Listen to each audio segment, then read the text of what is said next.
السلام عليكم على احلى مشاهدين، كل سنة وانتم بألف خير. هنعمل بقى النهاردة مع بعض صينية بسبوسة بجوز الهند وفول سوداني، طعمها روعة روعة روعة. هنعملها طبعا بدقيق السميد. دقيق السميد ده بتجيبيه من عند اي عطار. انا بقطعها معاكم وهي سخنة وبطلعها معاكم، بس طبعا الافضل ان احنا نسيبها تبرد عشان تبقى متماسكة. اول حاجة الشربات بتاعها، معايا كوبايتين ونص من السكر، عليهم 3 كوبايات من المية. يبقى حطيت كوبايتين ونص من السكر على 3 كوبايات من المية. الكوباية اللي بنعاير بيها السكر بنعاير بيها المية.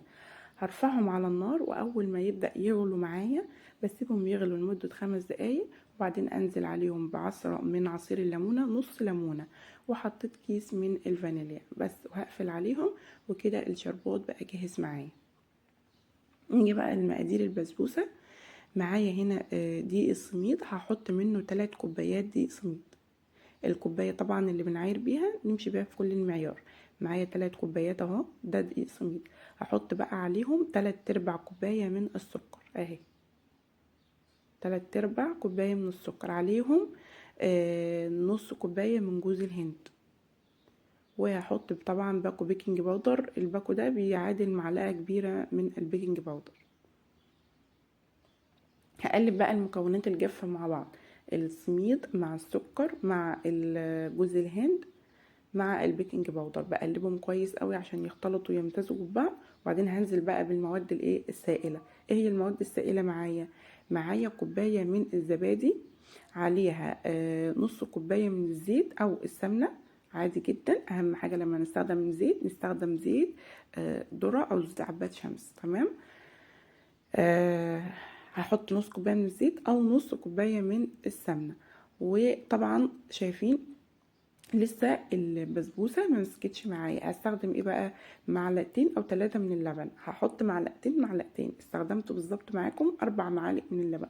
حطيت اول مره معلقتين وقلبتهم، لقيتها محتاجه معلقتين تاني، حطيت معلقتين تاني. بصوا لسه ما ربطتش معايا. طبعا ممكن تحطي كوبايه ونص من الزبادي، يعني انا مكان الزبادي اهو هحط معلقتين من اللبن وانزل بيهم.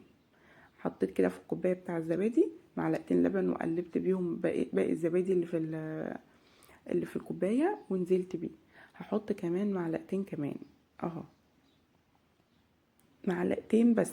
ليه؟ لان البسبوسه لو السوائل زادت فيها هتربط معايا. دلوقتي هفضل بقى اقلب، هوريكم القوام المظبوط للبسبوسه دلوقتي. طبعا اول ما تبداي تعملي بالمعلقه كده بظهر المعلقه زي ما انتم شايفيني كده، وبدات تتساوى معاكي كده، خلاص يبقى انا كده وصلت لقوام البسبوسه المظبوط. ما تسويتش معاكي كده ولقيتيها بتفرق، يبقى كده خلاص لسه محتاجه تحطي معلقه لبن كمان، تمام. انا حطيت معلقتين، لقيتها لسه ما تسويتش معايا، حطيت معلقتين تاني اهي. بعملها معاكم مره تانية كده. قوام البسبوسه المظبوط اهي، تفرد معايا وحلوه قوي. خلاص كده. لو كترنا بقى سوائل وقعدنا نحط لبن كتير وحطينا كوبايه ولا نص كوبايه والسوائل زادت معانا، البسبوسه بتطلع معاكي بتبقى بتفرك كده، يعني لما بعد ما تستوي بتلاقيها ما بتبقاش متماسكه وبتبقى سايبه.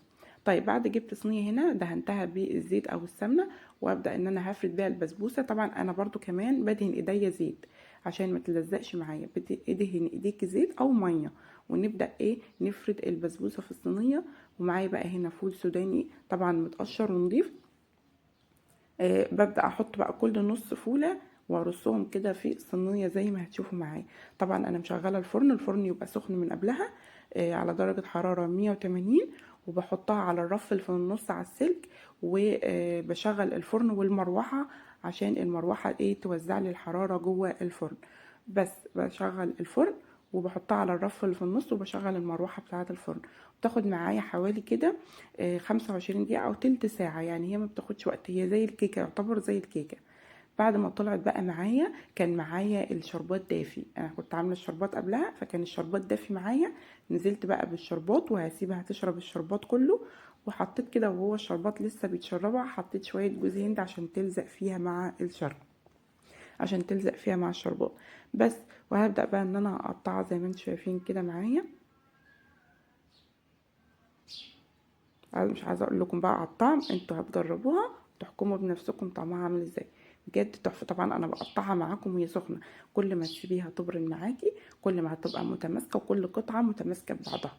بس انا طبعا عشان مستعجله فقطعتها معاكم ايه، وهي لسه سخنه. جبت طبق بقى وهطلع معاكم كده كام قطعه. ما تنسوش بقى تعملوا لايك للفيديو تشجيعا منكم ليا، وتعملوا اشتراك في القناه لو لسه اول مره تشوفي القناه وعجبك محتوى القناه. يا ريت تعملي لي اشتراك حلو منك كده. بس يا رب بقى يكون الفيديو عجبكم، واشوفكم في فيديو جديد، والسلام عليكم ورحمه الله وبركاته.